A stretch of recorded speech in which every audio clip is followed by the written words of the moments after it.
We do have several folks here with the town. We have different disciplines represented. We want to make sure we can answer whatever questions might come up. Paul Brazil is our Public Works Director. He's also an engineer and supervises the traffic folks who have played an important role in figuring out how we can make things move more freely during this situation. We have Dan Sarzewski from the Police Department. Also, in terms of boots on the ground impact to try to keep things moving in the streets when we get the periods of great congestion. We have Daryl Donato from our Fire Rescue Department. We'll be talking about how important the contingency plans for getting people to hospitals is. We think we have a good plan in place. We've been doing some drilling with it. It's all been going very well. So we feel very confident that anybody who needs to get to the hospital is going to get to the hospital in a timely manner.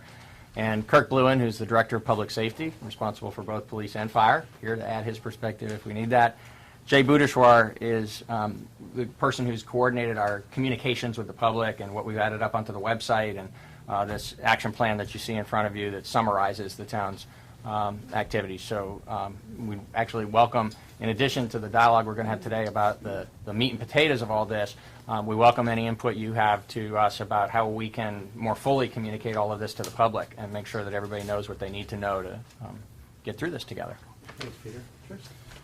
My name is Tish Berger, and I am the Public Information Officer, as Ned mentioned, for the Flagler Memorial Bridge Replacement Project. With me is Jeffrey Parker. He's the Senior Project Engineer. He works for New Millennium Engineering, which is a consultant to the department.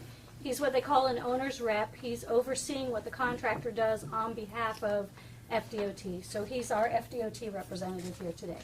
And why don't we just segue right into giving us a little overview of it. Sure. I'm going to let Jeff talk a little bit more about that. Go ahead, Jeff. Yeah, thanks for coming. It's our pleasure, truly. Well, as we all know by now, and if you don't know, well, I'm here to tell you that come May 12th, we are going to shut down the bridge to vehicular traffic. The purpose of doing that is to allow the leaves to be left in the open position to allow any movement for any of the contractors' operations which might cause settlement. After a very long and laborious exercise in finding out if there was possibly anything else we could do, we came to the very sullen conclusion that there was really not much else we could do with regards to a means and a method that could not be done without impacting the town or the surrounding communities in some way, shape, or form. So the town had graciously afforded us the opportunity to close the bridge for a period of 6 months, and that's what May 12th really heralds. It's the beginning of the period in which the contractor will go ahead and begin resume his foundation operations, and we don't anticipate the bridge to settle, but we are closing obviously the bridge to vehicular traffic to allow it to settle if it wants to. We believe that the micropile installation that was recently completed is working, and we have every faith and belief that it will stop any significant further settlement. So with that, the contractor will resume operations come May 12th, be allowed to conclude those operations, and then we'll go about seeing what's wrong, what broke, what moved, if anything. And in doing so, we'll go ahead and fix it. And then we've made the resolution to have everything back open to vehicular traffic by November 1st. Excuse me, does that include the Plan B? Continue. Now, Could you explain that? sure. Plan B. There's the. Can you all hear Jeff? Are you? Yeah, okay. Yep. Okay. I'll try and speak up a little bit. The Plan B, the contingency plan. Should Jeff Parker be wrong? Okay. Should things move to the point that we cannot fix it, and we don't believe that to be the case, but say things do move to the point that we cannot fix it, we have instituted and initialized a design for a temporary bascule span to be fabricated and installed in the quickest order possible. and I'll have to clarify that. But in the quickest order possible to minimize any kind of long-term disruption, should we not be able to fix the bridge. Now, that design has already begun. However, there are permitting issues, and incidentally, that was one of the options that we had considered the first time, was a temporary bascule bridge and a temporary bascule span. But it carried with it very significant permitting delays. We will still realize those delays. The only thing is that we've gotten the process started sooner rather than later. Will it take place, where will it be physically? We will what be physically? The new, if you have to go to Plan B? It will occupy the same place, the same real estate, as it were, as the existing span now. May I add to that, just to clarify that the intent here is not, many of you in the room probably remember the temporary bridge at the Royal Park Bridge when they did that construction about a decade ago. And it was an entirely separate structure across the whole lake that was alongside the existing bridge, and then they took down the existing bridge and built new. This isn't that, and Correct. so it's important to understand when they talk about a temporary span, it's just a portion of the whole bridge. It still reuse much of the run-up to the part that opens for the boats. And then the temporary installation would be just right at that, right near the channel and just outside the channel for that, to hold that structure that would actually open and close for the boats. Correct. It would That's, just and replace. that's why it's able to be constructed so much more quickly than the middle bridge was. Correct. Correct. And that will, what's the time on that? That will be, if everything goes according to plan with the design. It's hard to put a number on, with regards to time, on the permitting process that needs to take place. That could be as little as 4 months. It could be as much as 6 to 8 months. In addition to November 1st? It would go beyond November 1st. To It's, when? it's all part of the overall It process. will go fully into the next season, then? It most likely will. Maybe into the spring? It most likely will, yes. Why can't you start it now? So it'll be available. The design has started now. It needs to be designed first.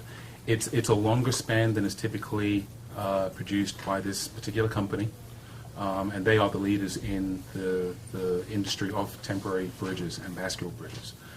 We went to the best source possible. It is, however, a longer span in order to accommodate the larger vessels that will be, using the bridge. So there is an element of design that needs to take place and review of that design. That has already begun.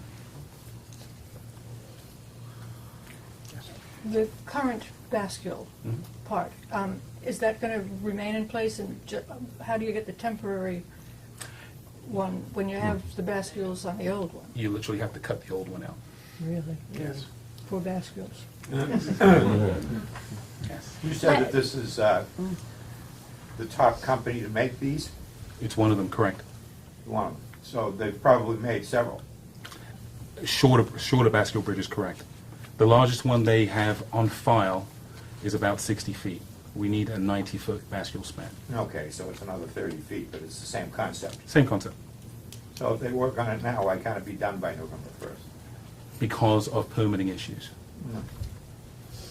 Who's permitting? Who's permitting issues?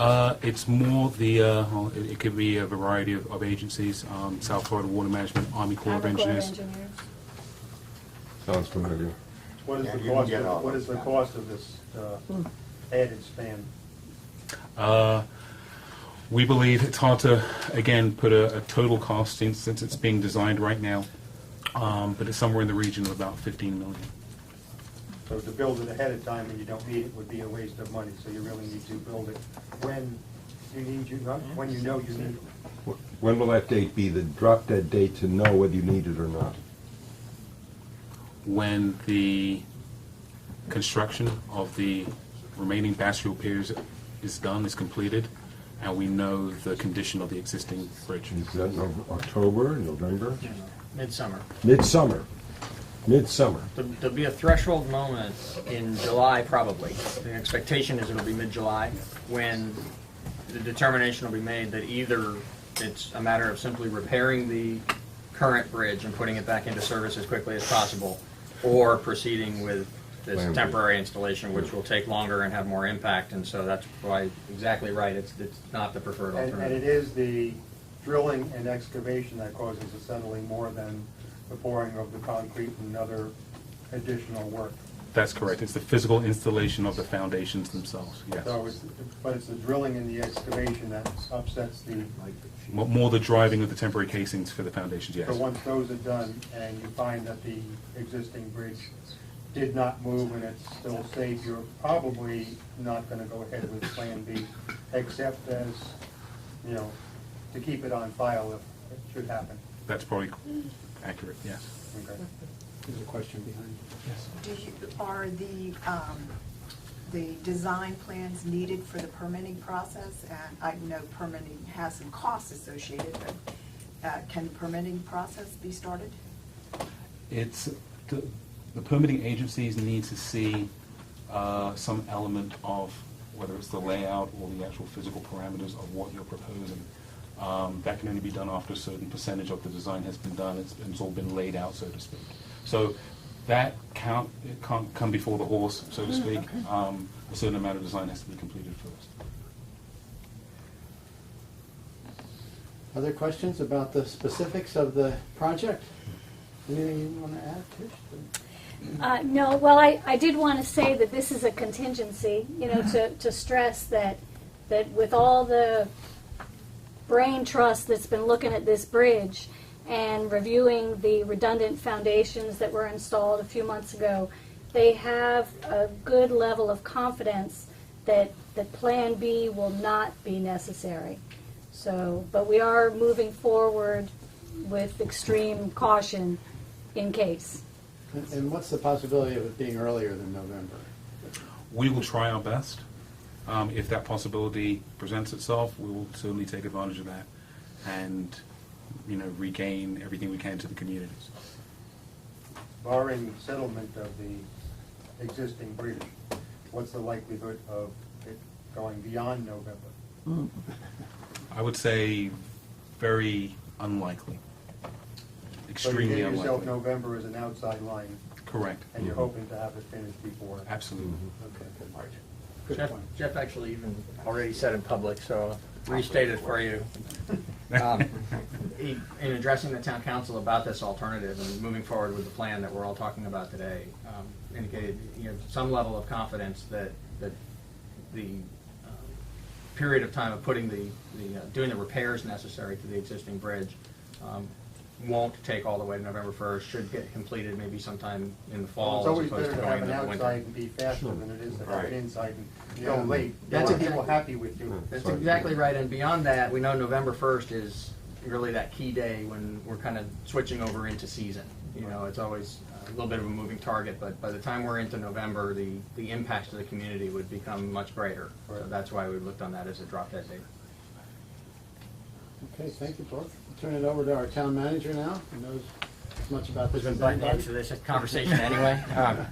Thank you, both to you, Ned, and to the Civic Association for hosting us, and to DOT and the DOT team in its various capacities, who really, we've been working very closely for a long time now, but especially intensely over these last couple of months as we've geared up for this closure. And I want to give you my assurance that, you know, it's a first-class group of people who really is trying to do everything they can do to make sure that the impacts of this situation to the community are, you know, kept as limited as possible, both in terms of the actual physical impacts and the time of year. I think it's important when we think about what's about to happen as compared to what we've experienced with the two prior shutdowns during this project. One of those was in November and one of those was in April.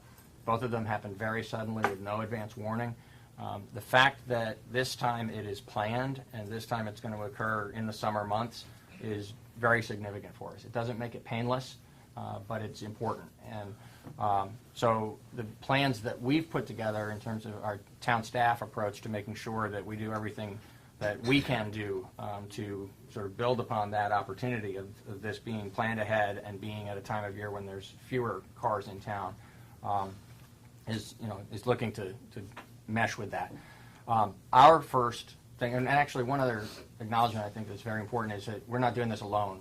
There are some elements of this action plan that we've handed out today that are specific to just on the island here. There's things that we control, things that we are implementing ourselves. But to a very great extent, it required a lot of coordination with our neighbors throughout the county.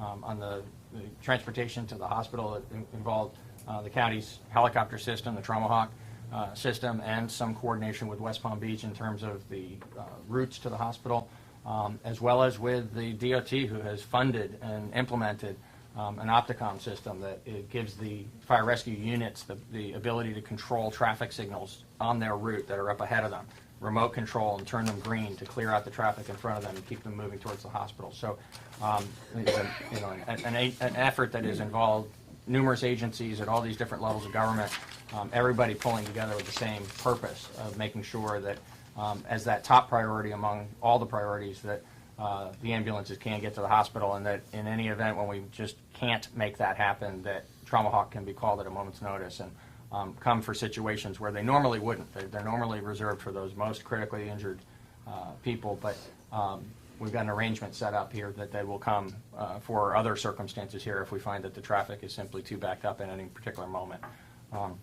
So that was our first priority, was to make sure that public safety could be ensured, and particularly the transportation to the hospital was our great concern, because we knew, the last thing we could have is congestion that would cause an ambulance to be sitting in traffic, not able to get that patient to the hospital. When we moved on from that, we were looking at the ways in which the actual traffic system that is controllable could be modified that would help to relieve the congestion, particularly at the times of day when we know it's always worst, whether it's summer, whether it's winter, whether it's normal conditions or unusual conditions. It's that morning and evening rush hour when people are coming onto the island and leaving the island, and to some degree, particularly for these first few weeks of the closure until we get to the end of the school year, and then if the bridge is still closed in the fall when we get back into the school year in September, there's a mid-afternoon kind of school rush hour, if you will, that's not insignificant in town, particularly on Royal Palm Way, which is going to be the main corridor in and out. So what we looked at there, and again, through a tremendous amount of coordination with our neighbors, and Palm Beach County Traffic Control has been very important in this, along with all the people that I mentioned before, along with the city of West Palm Beach, is to modify that intersection over on the west side of the Royal Park Bridge to eliminate some of the left turn movements in order to allow freer east-west movement. And a lot of people have asked, I think it's a very reasonable question, well, how does just eliminating a left turn, not that many people turn left, how can that make such a big difference? The reason why is, we've all gone through there many times, and the geometry of that intersection is kind of odd, how you're feeding in, you've got that area where there's buildings in between, so you've got actually two separate streets. We think of it as Okeechobee Boulevard, but there's actually Lakeview there until it connects back in and becomes Okeechobee Boulevard. So right now, the east and the west function separately from each other. It's actually as if there was three separate movements coming into the intersection. So you've got, when the eastbound movement is happening onto the bridge, west and north and south are sitting still. Likewise, when west is moving, east and north and south are sitting still. And when north and south are moving, both the east and the west are sitting still. Because of those three separate movements that the intersection is trying to manage, it leads to those delays that we often hear people wringing their hands about. Why do I have to sit so long at the end of the bridge when it ought to be just letting me get off the island? What's going to happen now, and they've actually done some modeling with this to suggest that at certain times of day when it's not at the peak rush hour, you may actually find that the situation is better during the time when the North Bridge is closed because of what I'm about to describe, better than what it has been under normal circumstances. The east and west are going to move together now because of the eliminated left turn movements. There won't be a conflict with somebody turning left while somebody else is trying to go straight. So it's going to be just a very simplified, as if it was a small town little intersection where there's just two movements, one going this way and one going this way. And so because of that, it's going to be more or less double the amount of time for the east-west movement. The reason I say more or less is it's going to actually be controlled in real time from the control center that Palm Beach County operates. They've got a very sophisticated system where they can monitor with cameras what's going on in the major intersections in the county and actually control the amount of time. So when they see a congestion situation developing, they can actually modify how long the green lights are in different directions and try to relieve that congestion. It's imperfect. They've got to see the problem and they've got to address it in the correct manner, but at least there is an opportunity to intervene rather than just set it on a timer and hope for the best. So what the benefit is going to be twofold, and we're pretty confident it's going to work well, given that it's the summer months and there's less congestion in general, and given that we're now going to have this east-west movement that is going to be more or less doubled, with the ability of Palm Beach County to adjust it as they need to, particularly during the highest congestion periods of the day. You should see less impact, significantly less impact during these rush hour periods where we had, backups that were going off, north and south on South County Road for a great distance last time. This morning, I believe, we had a problem because the North Bridge openings were much longer. Yes. And people, of course, they had all been noticed. Right. And by email, and they went to the Middle Bridge. Right. And obviously, this program was not yet in effect, and it was really bad. And it backed up badly? Badly, yes. Okay, well, we'll Yes. have to My check on that and estimate make was sure within that the an proper hour. adjustments are made. Yeah, of I course. wasn't aware that had Yes. happened this morning. Yes. On the Southern Boulevard Bridge, there's a left-hand turn. Are you going to knock that out too? Now, actually, that's limited, supposed to be no left turn there during the evening rush hour. During the rest of the day, that doesn't really create an issue, but an evening rush hour can create a terrible problem there. What's going to happen there is very strict enforcement of that, and we're not going to do anything to modify what's allowed there, but between our police department and West Palm Beach Police Department, they'll be very, very strictly enforcing that if people do try to make that left-hand turn. This all works east and west, going west, as long as the freight trains are not Yes, ma'am. stopping. So I was wondering Good that point. although you're pushing everything down the pike, so to speak, Right. they may not be able to progress any farther than the train tracks during certain times of the day. So Yes. you're basically just feeding more people more quickly to go nowhere. Yep. Waiting, number one. Number two, Okay. have you considered the possibility, once upon a time, you were permitted to make a left-hand turn going south on Olive. In order to provide a little bleed-off, so to speak, will you consider reinstating the ability to make a left-hand turn, because the cars that want to go south, the only option they have is to get themselves off the bridge to Dixie Highway, and they're going to be potentially stuck there. Right. They want to go south, they don't want to go west. So could DOT consider temporarily allowing for a left-hand turn heading south on Olive? From Olive on to From Lake onto Olive. From Lakeview Lakeview. Avenue onto Olive, Onto which is what was allowed before, until you only had Sure. northbound traffic. So you're talking about for people who want to They be wanna able go to south. move south from Otherwise, the only option they have is to get themselves out to Dixie and then go Dixie. south. And That's for right. the moment, I believe there's only one left-hand turn. So the other question is, what is the length of that light? Right. Can you have two left-hand turns going south, in Right. addition to those people that perhaps only want to go 5 or 6 or 7 blocks, they don't want to go all the way Sure. down to, I think your second point about this left-hand turn and the people who want to head south is very well taken, and something that we need to look at harder with this whole interagency team that's been assembled with the city and the county and the DOT and the town. But let me address the railroad one, and then we can go on and just. I understand you have something more you want to add. I want to make sure I don't lose track of where we've been. What about a committee? The railroad piece, I think, is really important to understand.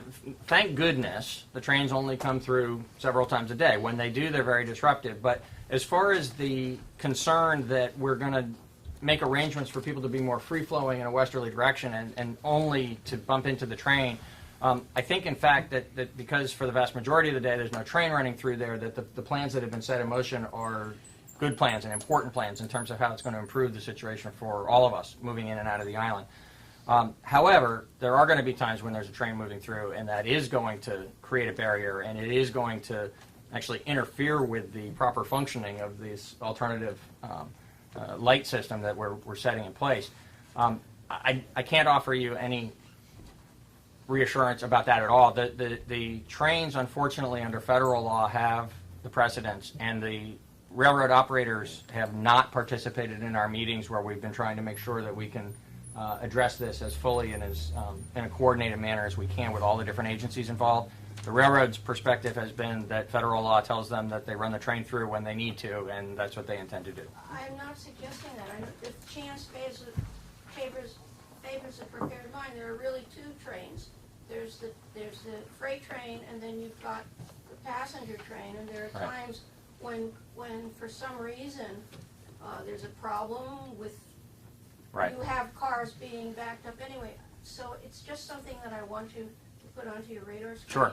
The other question is, are you going to permit right-hand turns off of the bridge, and if Flagler. not, why? Yes, right hand onto Flagler northbound is allowed. Okay, fine. And is there any reason, again, to have another way to get onto the bridge?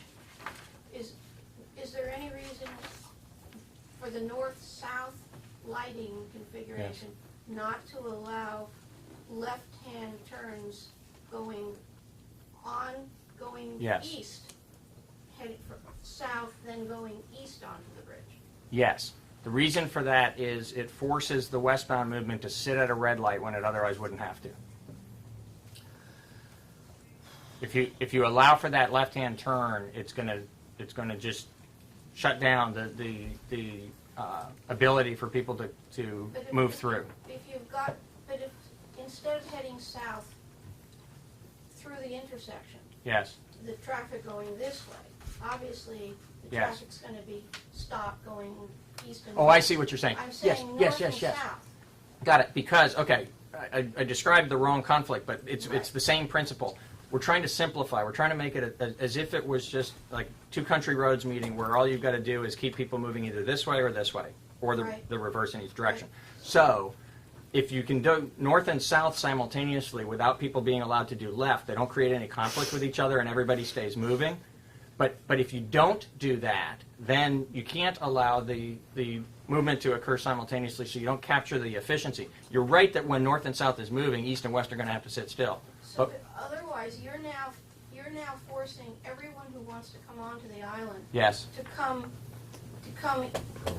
east on Okeechobee Boulevard. That's correct. In order to get there, they will now have to either be coming down Okeechobee Boulevard, or they're going to be heading south on Dixie Highway and turning left, and you're now going to create a potential bottleneck somewhere north of Okeechobee Boulevard, because there won't be anywhere for the cars to turn. So the advantage of allowing cars to make a left-hand turn onto the bridge, because it's just another conduit, another avenue, presents the ability for them to get on a different way and not put all the pressure onto Okeechobee Boulevard, because that's going to be a mess, I believe. Maybe you can help me, Paul, in terms of how the traffic engineers view the situation. Back at Okeechobee and Flagler. Peter, what you were saying was correct. What we're trying to do is only have two movements, north and south, east and west. If you add any other movement to that, you add time to it. The highest volumes that we're dealing with during rush hour are east-west in both rush hours. So the relief that you're speaking about, you're offering relief to very few, and you're adding time to very many. So for the detour, for the southbound people to have to find another way to Okeechobee, it is an inconvenience, but you're inconveniencing a much smaller number of people, and there are several ways to get onto Okeechobee. They've established a detour now, so if you follow the detour signs, and the folks at the Vista Center who are controlling the traffic will make sure those bottlenecks don't happen. And there are other opportunities to get to Okeechobee so you can go eastbound. And it's a minimal impact to fewer people. There's nothing good about this. There are impacts. You impact less people doing it this way. Yes, sir. I think this lady made some very, very good points, and I think all your actions on here are pertinent. But adjusting traffic lights don't have common sense and judgment. People monitoring the traffic maybe on a coffee break. I think that the most important thing on these two pieces of paper were not highlighted, and that's having police officers stationed at major intersections Right. who can monitor it that moment. Because I've been stuck on South Dixie coming north, 15 to 20 minutes backed up almost to the Norton Museum trying to make that turn over Chovy to come back to the island. And the same thing turning on Dixie going south. Right. That's going to be a terrible spot right there. And I think police officers at strategic times monitoring the traffic, Right. I think would be outstanding. I remember about 2 weeks ago, the North Bridge was out of commission. There were 2 officers there, moving traffic against the lights, Yes. and that helped enormously. And it does, in certain situations where we just need to get out there and intervene, then it can be helpful. As the first line approach to trying to manage this better, it actually can make the situation worse instead of better. And the ability to see a broader perspective with this camera system and control the actual timing of the lights is a greater ability to positively affect the flowing of traffic than an individual standing in the intersection who can't really see beyond of how far the problem goes. And I'd ask Director Bluen or Chief Szewski to address it. No question about it, but I just want to emphasize the point. Whatever changes that were made at this point, we realize there's going to be some negative impacts somewhere else. We're trying to appeal to the masses rather than to the smaller numbers. But what the town manager is saying is absolutely true. Sometimes putting officers in an intersection sometimes impedes the traffic more than helps it, depending on the situation. And the reason why I say that, and everyone in this room reacts differently. The way they drive and the way they react to the officers in an intersection. Some people, rather than follow the traffic direction, the lights, will then just key on the officer for some movement when they need to start moving. We want them to start moving. So sometimes it's too overwhelming or it's conflicting information for some people, whether they pay attention to the lights or they pay attention to the officer that's in the intersection. We found that if we can control the lights sometimes remotely, and in this case, in the county, then it's pretty clear. You're just going to pay attention to the traffic control devices to keep the traffic moving. Now, when we need to be in the intersections, we're going to be in the intersections. And within the first few days, we've been doing this. We do this all the time anyway, but we've had several practice rounds of this because the bridge has been shut down. Maybe some adjustments that need to be made here and there. This isn't. We have a plan, and we have a plan to the backup plan to the backup plan, but we realize there's always going to need to make adjustments as we go along. So the first few days we probably may have to work out some wrinkles, but I think just to reiterate what the town manager said, we're going into the summer. There is going to be some inconveniences. Let's be clear on that. And we got one bridge, one of the arteries is going to be closed. Now we're going to have to funnel through, to the middle bridge. But we're going to try to make it the impact as less as possible. And if I could, have one opportunity to say things, the most important thing is life safety. And I'm fully confident, 100% confident, that will not be negatively impacted. We had multiple plans in place to make sure that the citizens and the patients for the town get the care they needed, and that should not be impacted negatively by the bridge being closed. Blocking an intersection like Coconut and Royal Pond. Somebody's trying to get over the bridge coming south on Coconut, trying to make that right turn.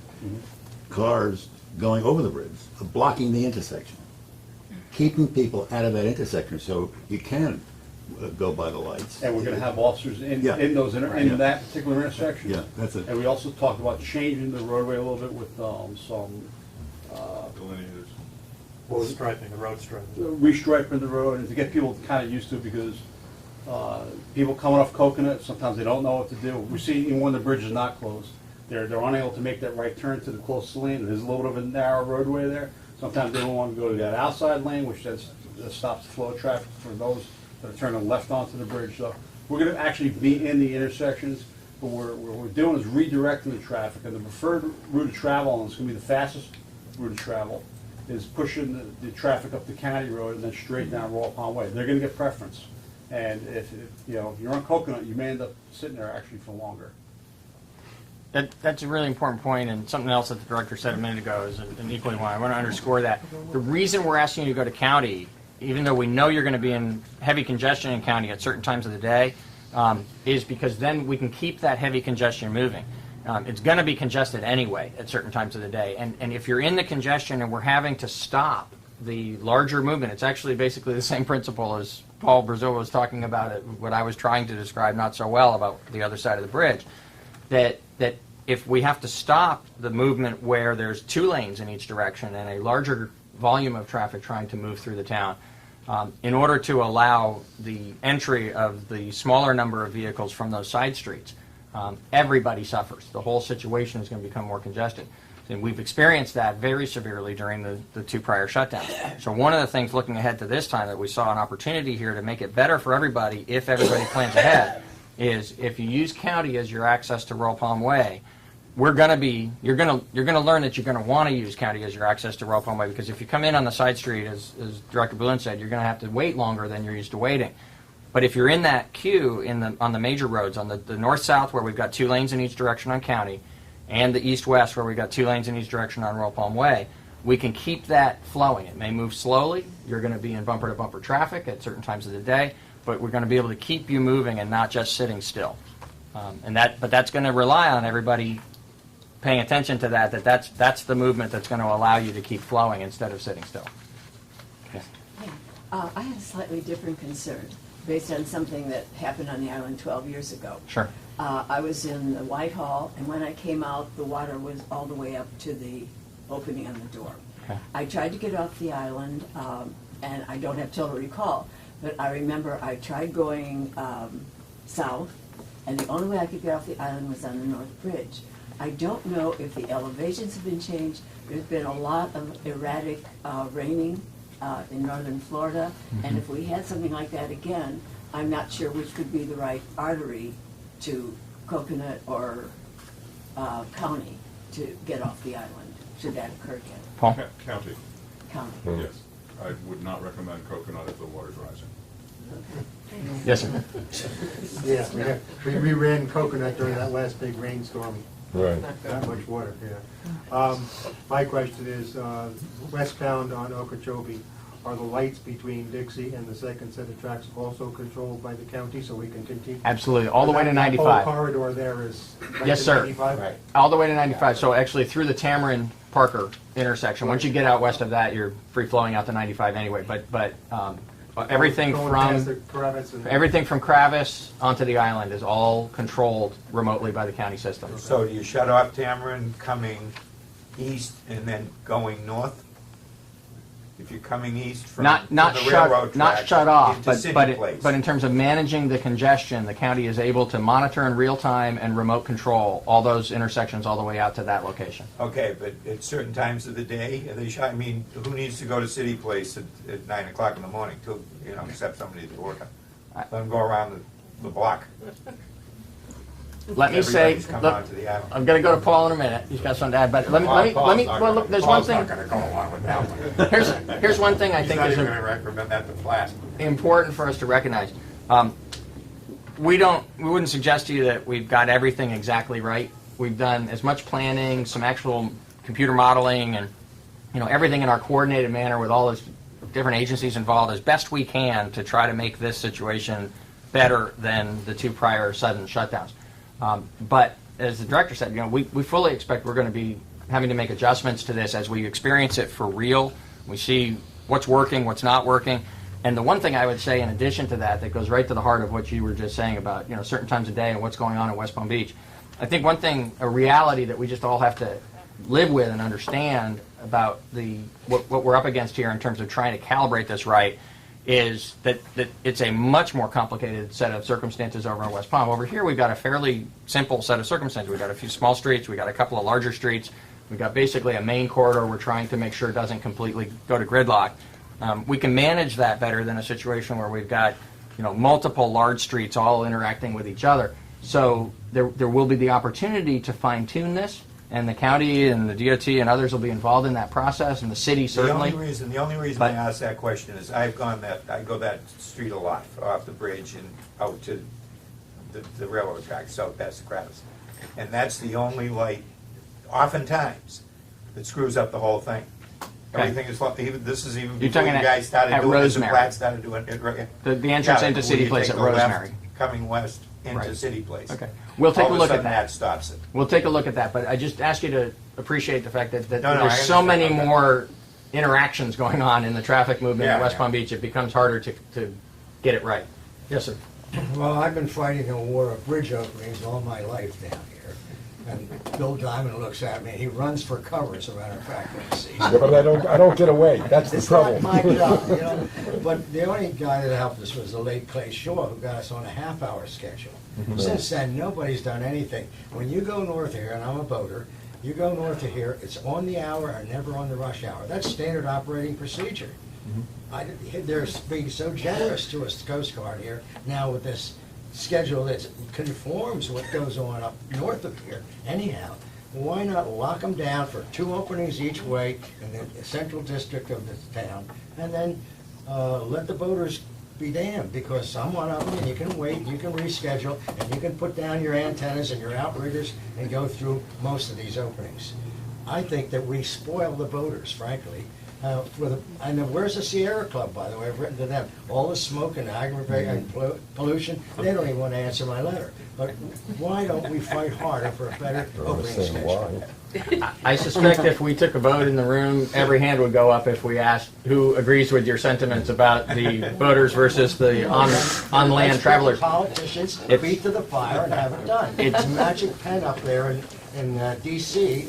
can sign off for the Coast Guard and it's over, it's done. He's killing you, Billy. Commander-in-Chief. He's killing you. I'm used to it. You want to describe something interesting, is using the map feature on your telephone? Sure. Because I think that's something that we can do. Telephone? Yeah, Please. it's in here, and you can use it on your telephone and on your computer at home if you have one, or iPad.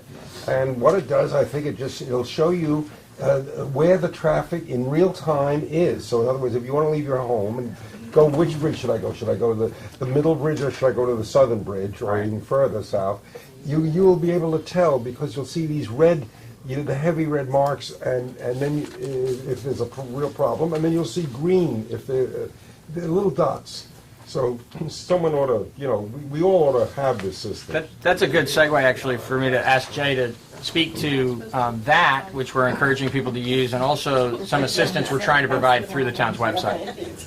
Yes. Everyone here has an iPhone, probably.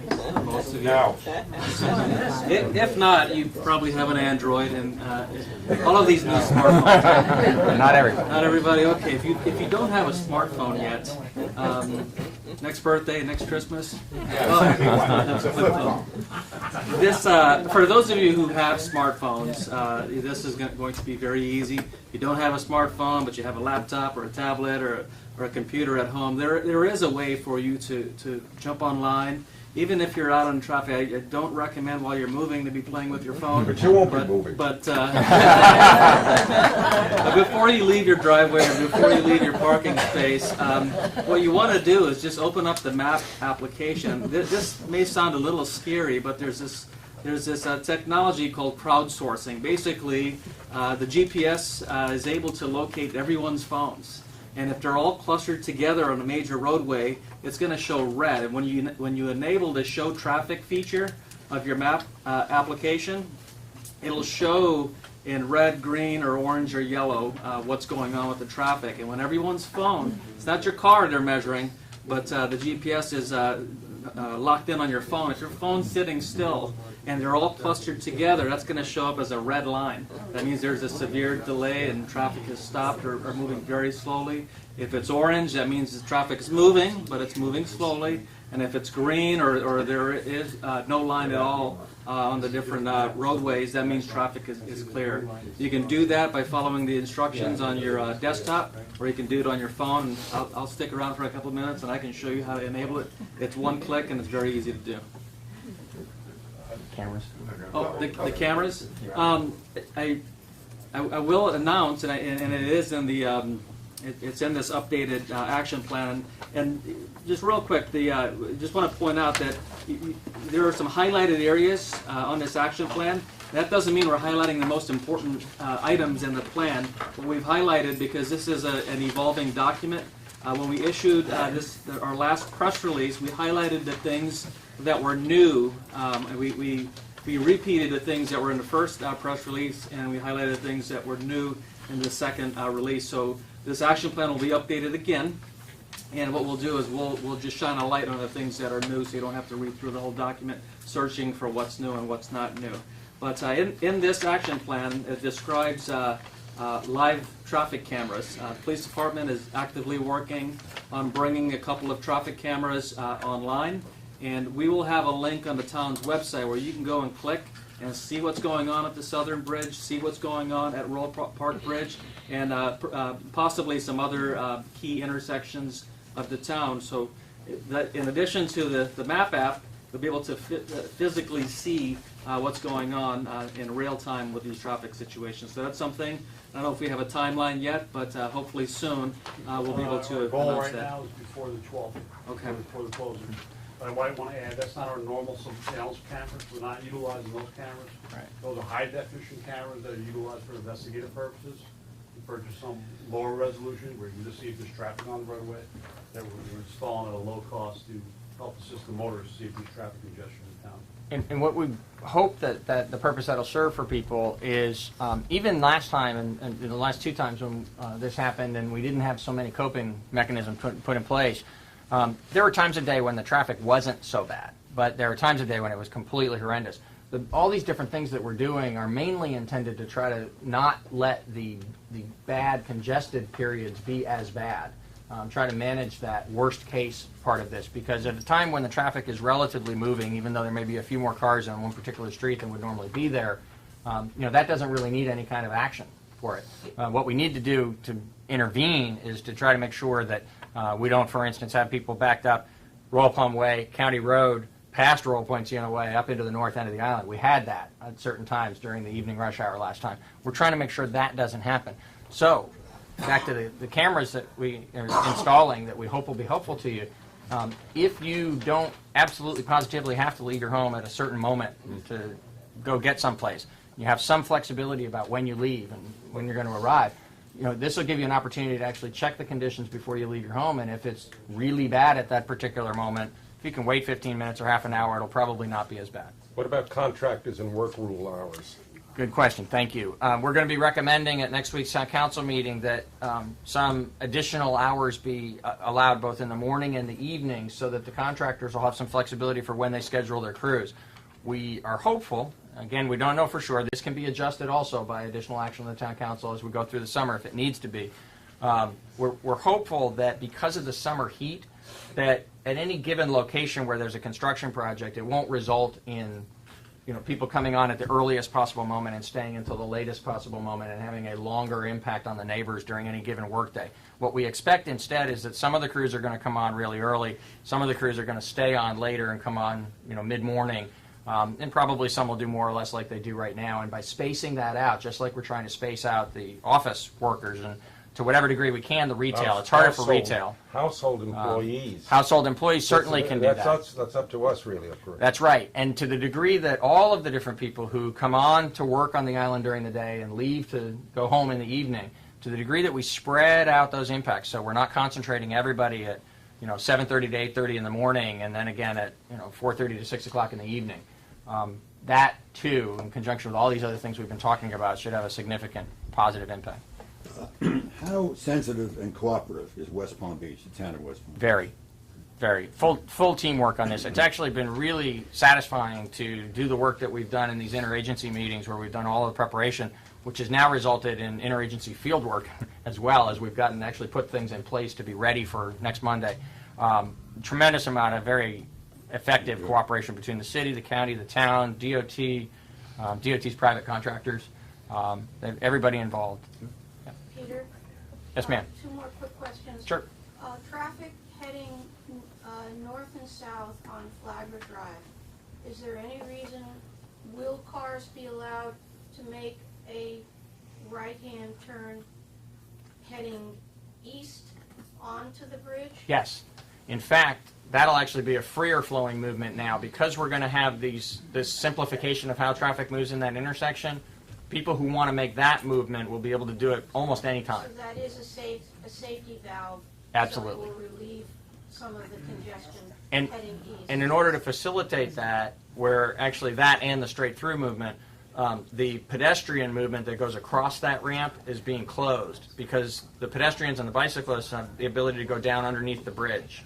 So they don't need to have that crosswalk to go across the traffic. So we're closing that to make sure that the vehicles can keep moving. One other question, there are times of the day when school lets out for the public school, when Royal Palm Way basically becomes one lane heading west over the bridge between County and Coconut Row. What will be done to help alleviate that issue? Dan Sarzuski will speak to that. Well, in the afternoon, we don't have the same pickup pattern as we did last year. So we require the parents to come down Seaview Avenue instead of using Roll Pond Way as a staging area. That was problematic, having cars stopped on a state road like that. And it wasn't conducive to a safe environment for the parents or the kids. So we had met with the school and we told them that was no longer acceptable, and we were putting them onto Seaview, where it was already designed to be a parent student drop-off and pickup area. That seems to be working pretty good. We do have two schools on that same street, but their start times and end times are staggered, so we found that it's been flowing pretty good.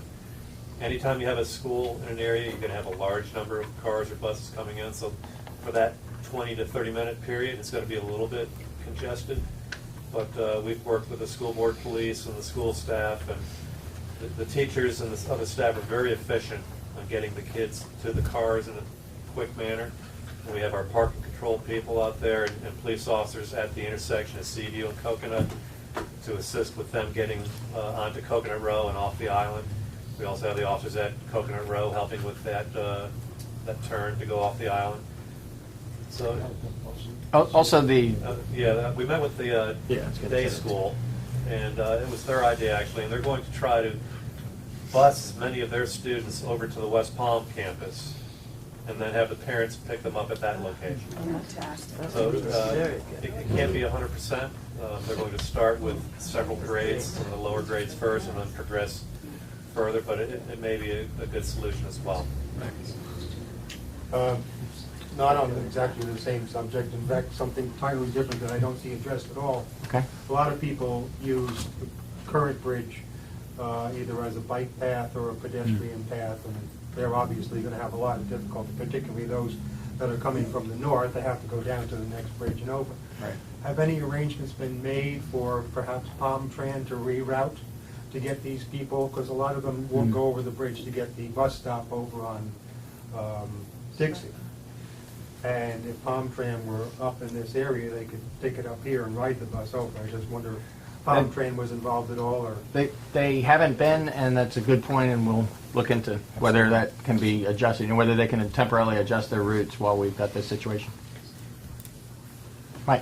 One of the residents asked to describe the text messaging capability you guys have and Sure. what the process is and when it would be used. Okay, Jay. For those of you who haven't visited our website and registered your email to get notifications from the town, we really urge you to do so. We have an alert system that's in place, and we can send you text messages or email or both.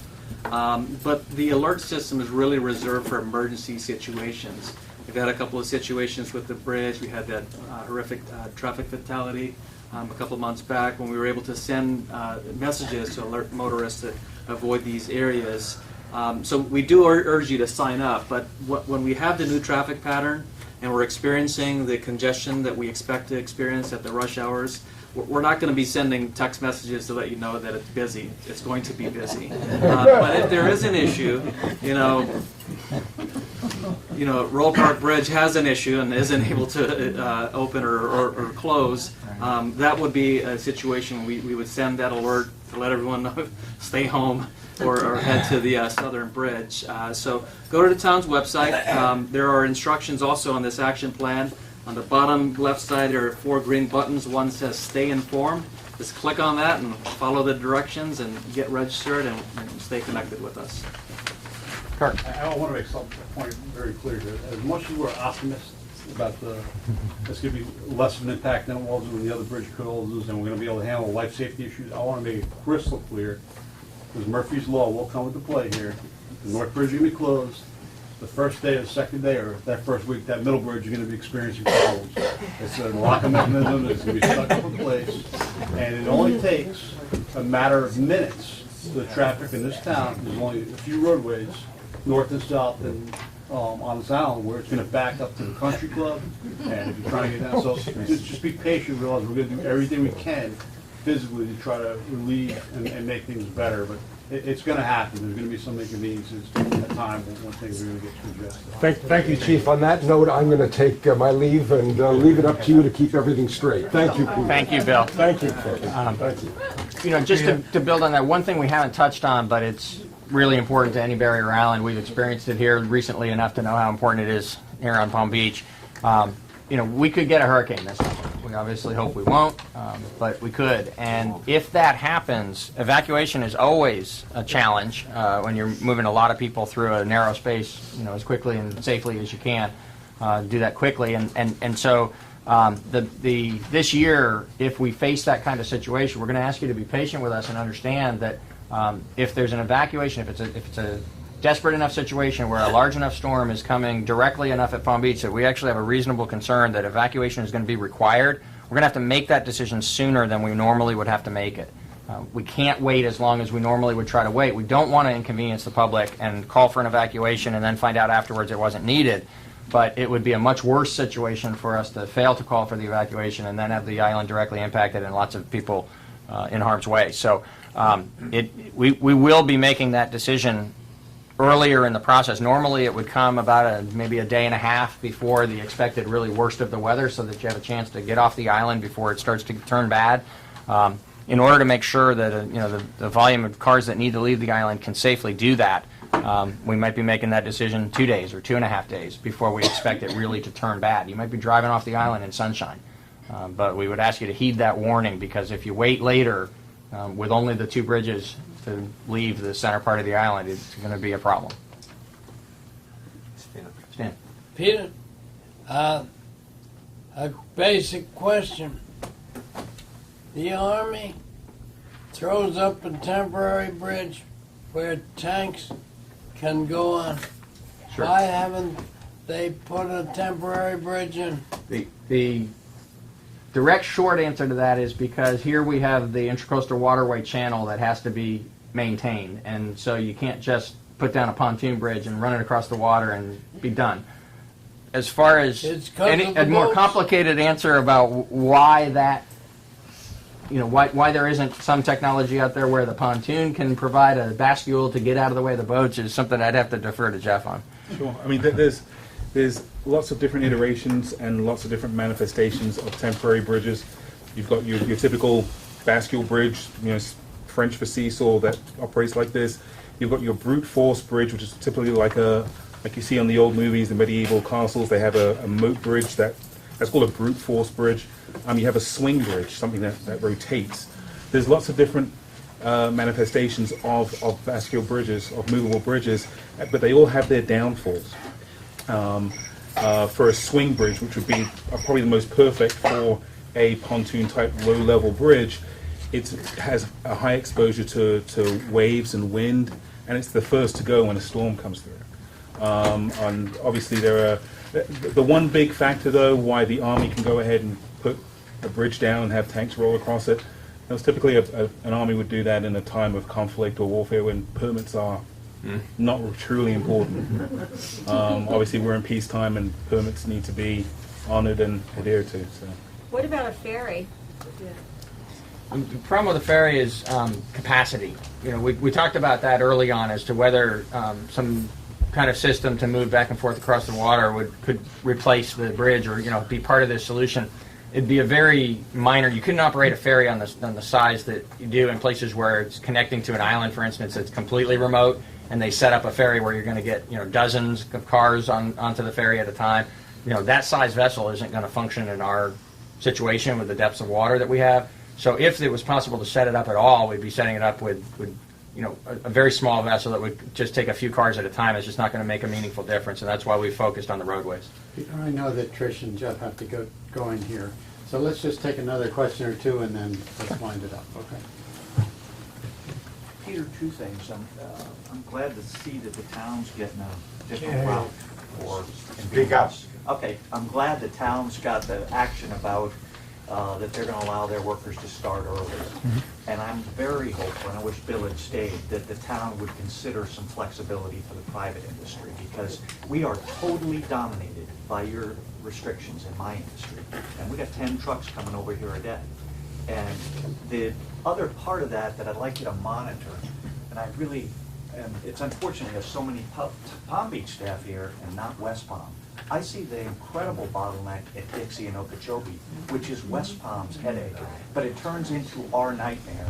And I was surprised this morning to read about the closure 24 hours a day at a left turn on Flagler.